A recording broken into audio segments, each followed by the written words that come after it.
could get all the security footage the day Ashley disappeared. Yeah, it would definitely be really hard to download every second of every surveillance camera the day Ashley disappeared.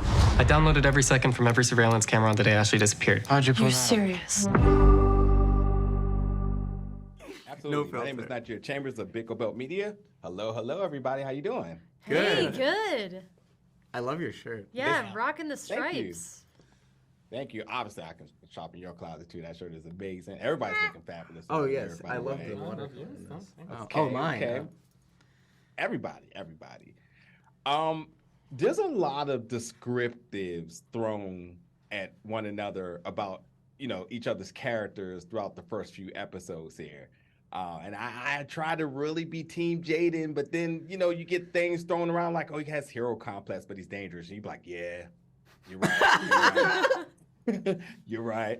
And there's a lot of other different things we learned about each other's, the three of your characters. If you could take time to explain to your respective characters, how would you describe them, and what other adjectives would you also attach to your characters? It's a journey, and it's so complex. So much is happening, and I feel like even through the first 4 episodes, I'm still learning so much. So if you all can just kind of cheat ahead a little bit and kind of give us a well-rounded circle about who these characters are and words you would use to describe them. And we can start with you, Adrian. I actually quickly just wanted, because you're talking about you discover more about the characters as you see it. I think it just made me think about how one of the interesting things about the show is because they're all meeting each other for the first time, the audience and the characters are respectively getting to know more about each other as it goes forward, which is a really interesting storytelling device. There we go. Press that button. I'd call Spoon. I think he's very. I think he's got a bounce to him. I love you said Spoon. Spoon, my sweet Spoon. I think he's got. I actually think there's a spoonish nature to him. However you take that. Spoon, fork, knife. Yes. Spoon, fork, knife. I think he's. I love that. Yeah. I love it. It's the truth. Well, actually, Spoon is such a great name for Adrian that he kept on getting mad at me because I kept on calling him Spoon Offset, and he's like, "Bro, my name's not Spoon." Don't force me down the method route. Method acting. About our characters. Our Okay. characters are. I think one of the beautiful things is that our show has so many different arcs going on at the same time.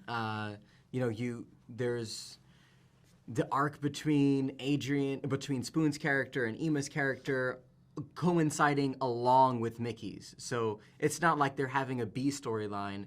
They're having an A storyline that helps to promote Mickey's storyline. And so we're all uplifting each other on set and off set, and it was so collaborative and very helpful, very helpful. Yeah.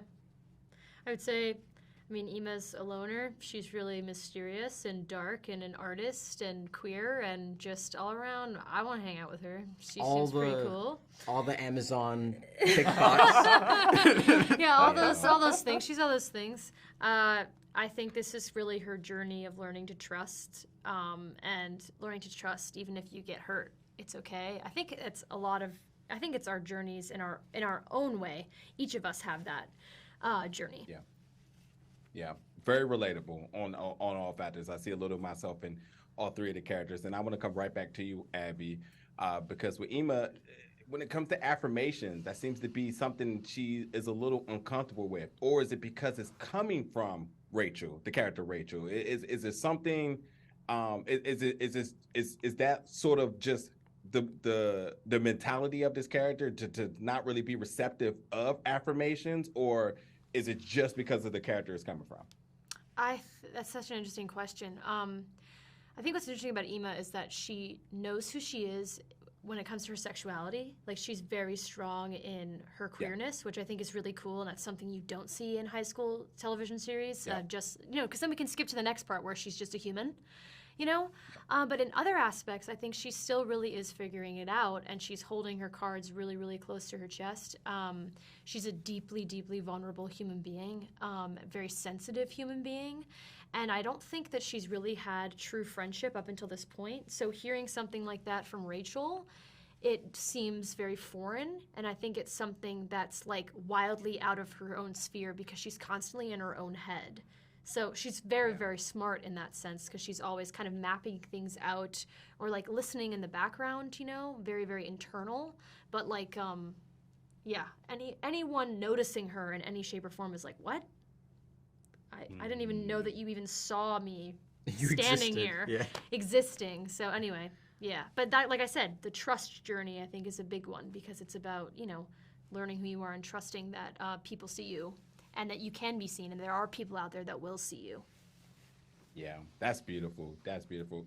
Really quickly, one word, folks. What's the word to describe what folks can expect for this season of Shelter?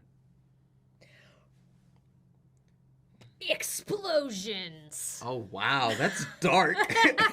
That's dark. I don't know. There's so many things that happen. Mystery. Yeah. Mystery.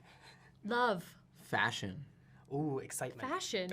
We are pretty fashionable, I will say. Yeah. It was very I want all of my costumes. right. Well, listen, it's been a pleasure to talk to you so much. I cannot wait for the rest of the season, and I can't wait to see what's to come. Okay. Thank you so you. much. Thank you so much. Take care. Mickey Bolitar.